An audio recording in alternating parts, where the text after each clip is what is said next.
right? So the right to bear arms is the Second Amendment. That should apply to citizens, right?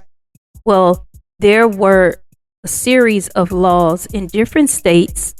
I believe South Carolina was one that passed laws prohibiting Black people from bearing arms. Yeah, only Black people. Was not whites or none of that. It was just only Black. Now, another series of laws, Black codes. This was in 1865 to 1866. These laws were passed in southern states to restrict the freedom of African Americans and their ability as a cheap labor force after slavery was abolished. So here's an example. No Negro should be allowed to pass within the limits of the town, whatever town it is, without special permission from his employer. They also put in a vagrancy laws. That's basically if you was Black and you didn't have a job, that was against the law.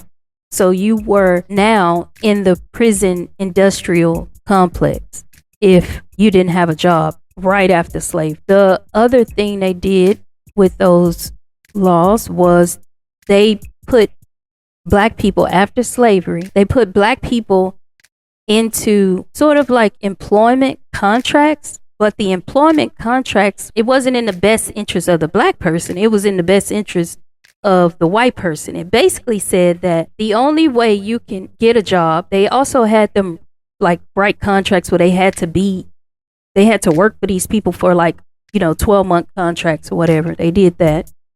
Then they also put in laws that say you can't quit your job and go to another job unless the employer that you currently work with approves it, right?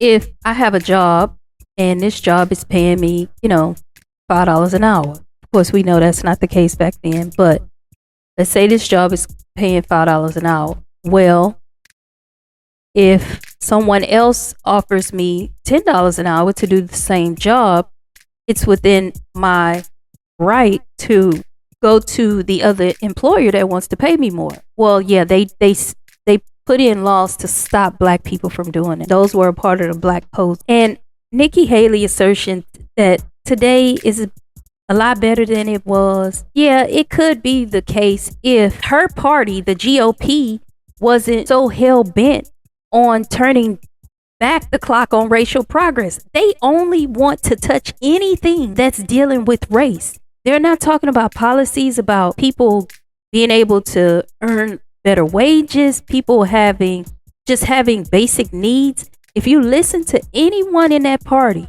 all people in that party, the only thing that they are talking about is race. I'm going to be more racist than you. That's what their battle is about. Who can be the most racist? That's it. If you've looked at some of those debates, the Republican debates right now, they're not talking about policies unless the policies are dealing with race. And it's not policies that benefit race. It's policies that cripple one race specifically, and that's Black people. No, not people of color. It's Black people. And I'm saying Black people because if you appear Black, then it applies to you. So yeah, we know brown, we have the Black and brown thing, but some of those brown people don't appear Black. There's a lot of them that do, but a lot of them don't. The ones that don't, they are like the Nikki Haley, because the Nikki Haley would be considered a brown person. She actually said she was a little brown girl, yet right now she won't even use her real name. Her real name is Nimrata, and Haley is her married name. So she just went to Nikki and took the white last name. You probably wouldn't even know her parents if you saw them. You had slavery, you had Black codes, you had Jim Crow law. Jim Crow laws, of course, they enforced racial segregation in the South. This is an example of one of the Jim Crow laws. All railway companies carrying passengers in their coaches in this state shall provide equal but separate accommodations for the white and colored races. Redlining. This is a practice by which banks and insurance companies refuse or limited loans, mortgages, and insurance within specific geographic areas, especially inner city neighborhoods, basically what a Black people was. Here's an example of a policy. The Homeowners Loan Corporation.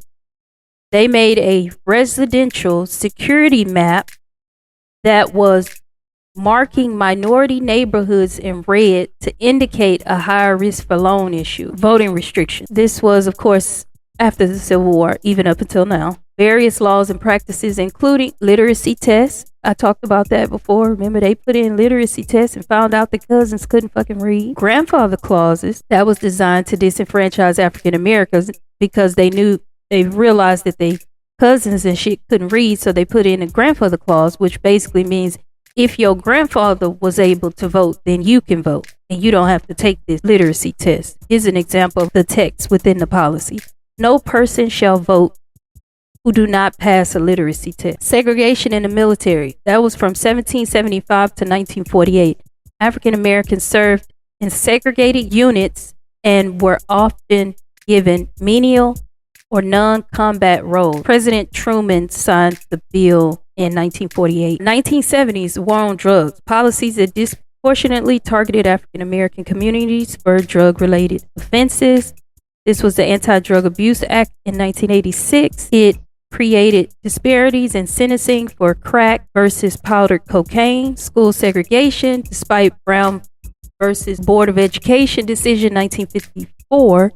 Many schools remained segregated or resegregated over time. The policy stated separate educational facilities are inherently unequal. That was from the Brown versus Board of Education decision. We know Brown v. Board, many schools remain segregated or resegregated. Right now, we are considered de facto segregated because they use zip codes, and then they also put people in certain areas. There's still segregation. There's just no legal law for it. Now they segregate people by zip code. So mass incarceration was one. That was 1970s till present. This disproportionately incarcerated African Americans due to policies like mandatory sentences and 3 strike laws. The Violent Crime Control and Law Enforcement Act of 94, that's the crime bill, contributed to the rise in mass incarceration. And then the last one is housing discrimination. This is after the Civil War until present. This is actually, what's her name? Nitra was a victim of housing discrimination. Discriminatory policies in selling or renting housing, including steering, blockbusting, and restrictive covenant. Here's some of the policy. A restrictive covenant policy.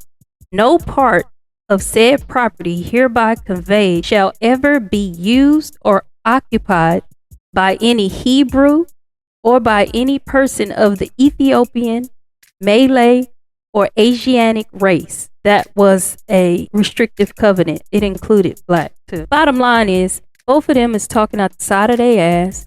They trying to deny America's racism, but then they are perpetuating racism with the policy. Like, their policies are racist. Banning of books, they're only banning black books. They're not banning white books. To Haley DeSantis and whoever else is trying to peddle this never racist fantasy, cut the shit. America's racial history is as real as it gets and never, ever has been, nor will it be changed by a political spin. America's racial history is real. It exists, and nothing y'all can say to try and make that go away. You can say it all you want, but denying it won't make it go away. Until then, shut the hell up. You're creating racist history right now as we speak. These are the people of the GOP, the Grand Old Party. This is still circling around about how America isn't racist. America is a racist country.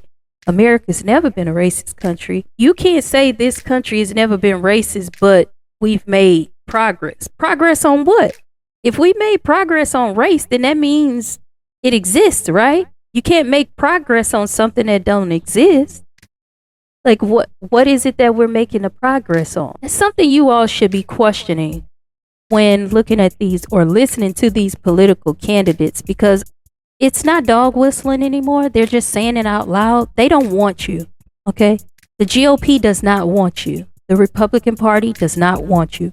Donald Trump does not want you. They have effectively kicked black people out of the Republican Party since, I believe, the 60s. So it's foolish to even entertain any tiny bit of them as serious candidates for black people. I just went through the list of all the different racist comments that all of these different presidents and elected officials have said that was racist. What's added to that is that they were elected officials. So if you like racist people, then fine. Be with racist people. Do what you do. Go around racist people and all of that. But don't put racist people in elected positions that can enact policies that are racist towards you. You will essentially be putting yourself back into slavery. Yes, that can happen. Look at Louisiana, and I'm actually going to do an episode about that, about the black militia from Louisiana. You actually can be enslaved, freed, be emancipated, and then re-enslaved. It happened all the time. I mean, it happened so many times, even after the Civil War. And also that goes to the prison industrial complex and all of that. That's a lot. But just know that, yes, you can go backwards. So let's be real about what's going on in this political climate. People are getting more and more racist, and we just have to call it out. This is the Political Education for Freedom podcast, where we stomp out lies and revisionist history. I'm Nitra, reminding you to stay woke, stay critical, and keep fighting for the truth. Until next time, keep it real and keep it honest.